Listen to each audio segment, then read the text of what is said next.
سلام سلام، مرحبا بكم في قناتي مطبخ فوزية. جبت لكم وصفة اليوم كيك بالتفاح والزبيب بعد فرينة القمح الكامل. تجي الوصفة بزاف بنينة وميم طو تدي لكم الوقت. اليوم لازمكم الوقت.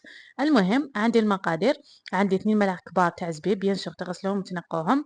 من بعد نزيد معاهم 2 حبات تاع تفاح رابيهم بيان سور تغسلوهم من قبل ومن بعد ترابوهم. من بعد زدت ملعقة صغيرة تاع زبدة ونزيدو الفانيليا. ما تزيدولهاش الماء، ديروها على نار متوسطة ومع تخليط مستمر حتى يتكرمل لكم التفاح مع الزبيب. من بعد نجيب 2 حبات تاع بيض وزدت معاهم فانيليا نخلطهم. من بعد زدت ملعقة كبيرة تاع حسل كان شوية جامد لي، على ذاك ما كانش يتحرك لي بيا. المهم راكم فاهمين كيفاش يتحرك بيا. المهم خلطته باش يتخلط لي ويذوب لي الحسل. زدت معاه حليب ساخن يعني للدافي وساخن شوية. المهم راكم فاهمين. كاس تاع حليب ونخلطوه حتى اللي يذوب لنا هذاك الحسل.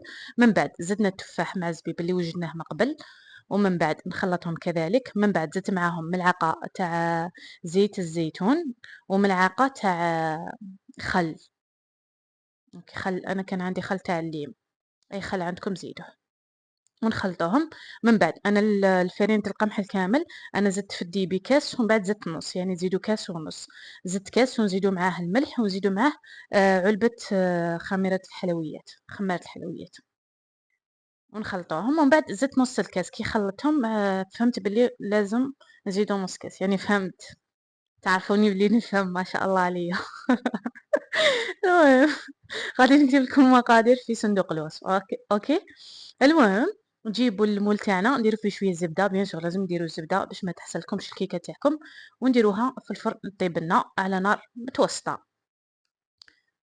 خلاص راكم فاهمين كيفاش طيبوها. المهم مع تالي بعد اللي طاب لي كيما راكم تشوفوا زدنا دبسه تمر وزدت معاها كاوكاو ايفي كنت محمصته كذلك.